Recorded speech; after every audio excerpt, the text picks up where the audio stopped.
Hi, my name is Will Nunziata, New York City-based director and creator of theater, television, and film, and also proud FENIX Global Artist Ambassador.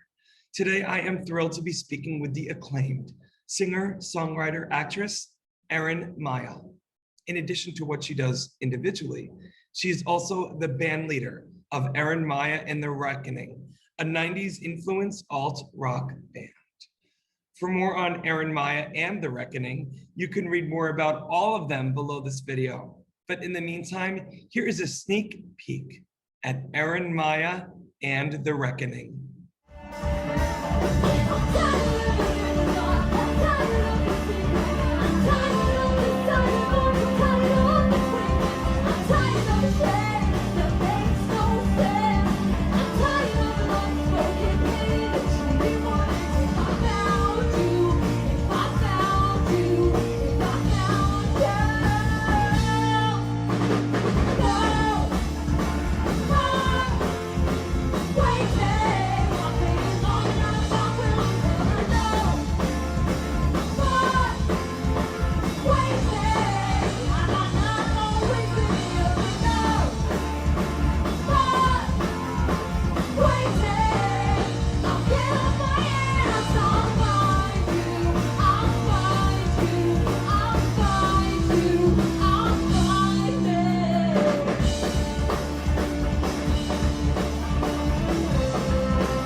Well, hello, ERIN. How are you?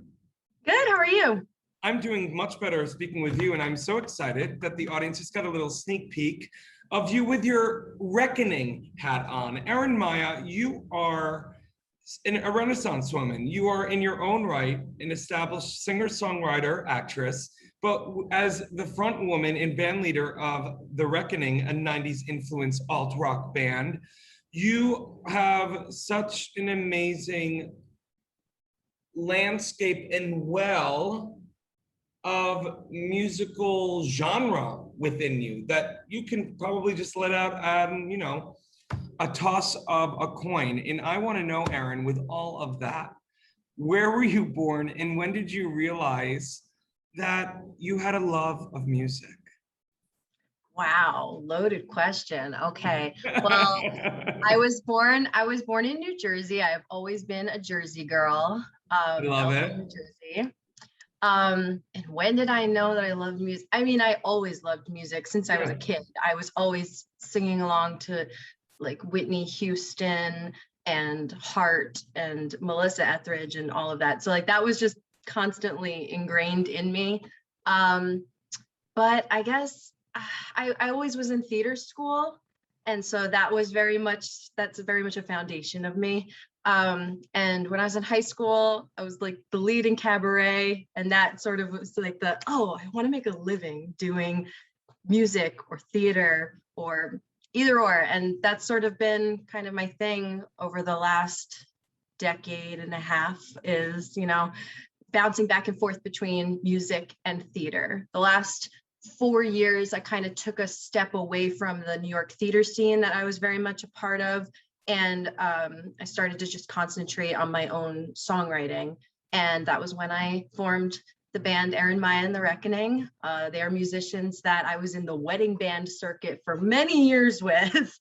Wow. And so that's pretty much it. Well, that's amazing because I feel like, and correct me if I'm wrong, with my director hat literally on, I'm witnessing ERIN Maya and The Reckoning, that kind of nugget within the brand that is ERIN Maya. But the fact of the matter is it's its own theatrical piece. You know what I mean? That you have somehow been able to combine your love of original music and singing and theatricality with this band. That's exactly right. We actually collaborated with 6 dancers about 2.5 years ago. And we had the dancers, my one friend Val choreographed basically our entire first EP, which is actually like a post-breakup concept album.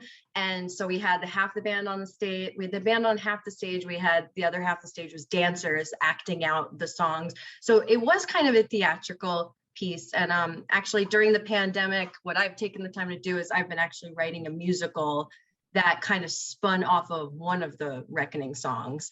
So yeah, it has become, it wasn't planned to be a theatrical event, but it very much has become one, which I love.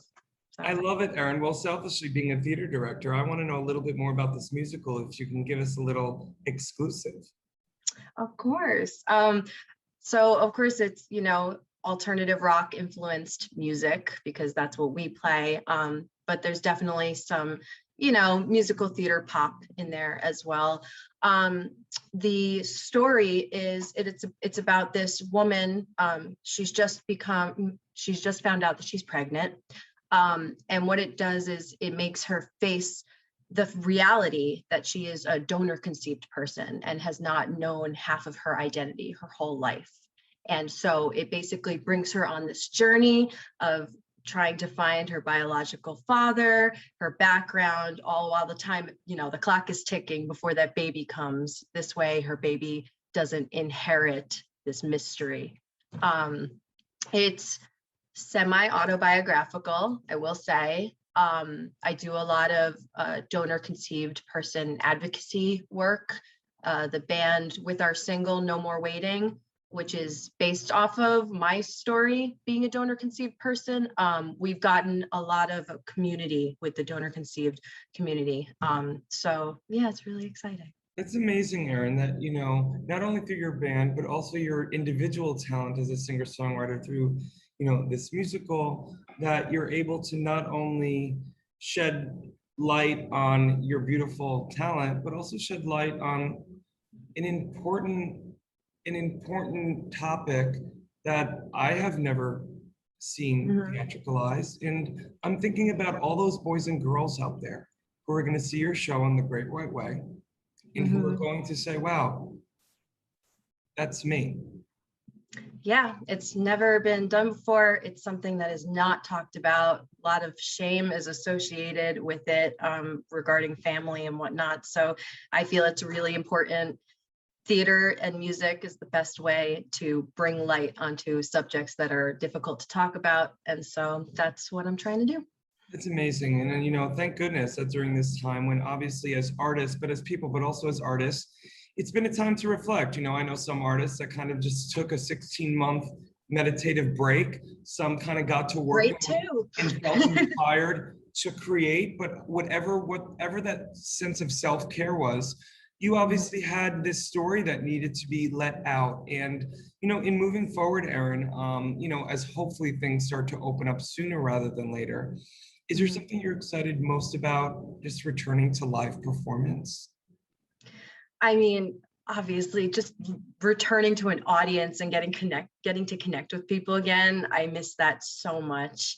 But right now, currently, I'm definitely really excited about finishing this musical, getting it into, you know, a table read, getting it into workshop, and combining my love with the band with my art form. And I'm very lucky that my band is excited to do it too. So wow, what a beautiful celebration of all of these years that you have been studying your craft as a singer, a songwriter, an actress, as band leader of this band, and that now under one roof, you get to help tell a really beautiful story that's personal to you and, you know, going to touch so many people. Yeah, it's exciting. It's very full circle. Well, I'm very excited. I can't wait to see it. And, you know, listen, for our audience watching, for more on Erin Maya and The Reckoning, you can read more about her and all of them right below this video. And before we leave, Erin, I just want to know, you know, with this new social media app, FENIX, you know, its main mission really not only putting more money in artists' pockets, but connecting artists from all around the country and around the world. I mean, selfishly for me, being a part of it for 4 months now, just through conversations like this, I've been able to collaborate with people in China, Japan, Singapore, South America, just from these interviews where we're literally talking. If you look at some of the interviews, it's like, we have to collaborate. I'm feeling a very similar vibe with you, but we'll talk about that maybe off interview. But with that said, I want to know, in terms of the idea of collaborating with people outside of the United States, what does that mean to you? Or, you know, the opportunity of what that would mean to you? I mean, I think that is so exciting. I love collaborating with new artists anyway, as it is, but I would love to be able to collaborate with artists overseas.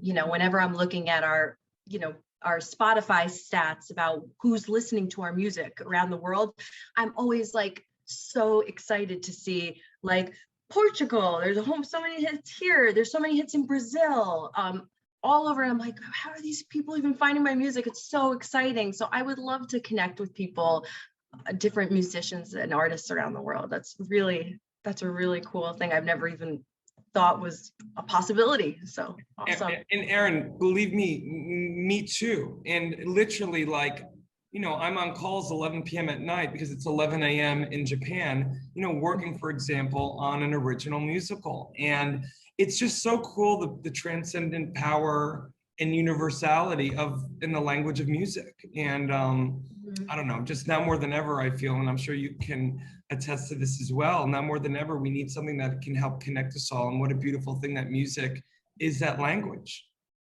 Amen. Amen. Well, I'll get off my soapbox, but ERIN, I am so grateful to now officially be connected with you. I know that we know mutual people in common. When you went to BOCO, I went to the other BC Boston College, but I love when good people meet good people. I try to remind myself I'm doing good and I'm good. That was for my therapist and you now, ERIN. But in any event, I'm so grateful to have met you, and I can't wait to connect with you soon.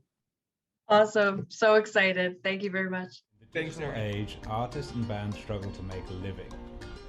In fact, only a small number of artists can live off their craft. For the 98% of artists that don't have the luxury of being signed to a label, it's tough. But artists deserve to live off their art. Wherever you are around the world, appreciation of music does not change.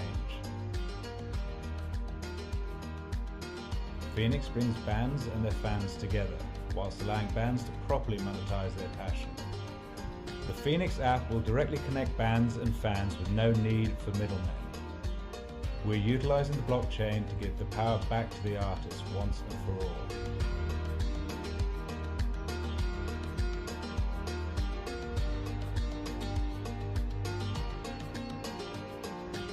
Join FENIX, join the change.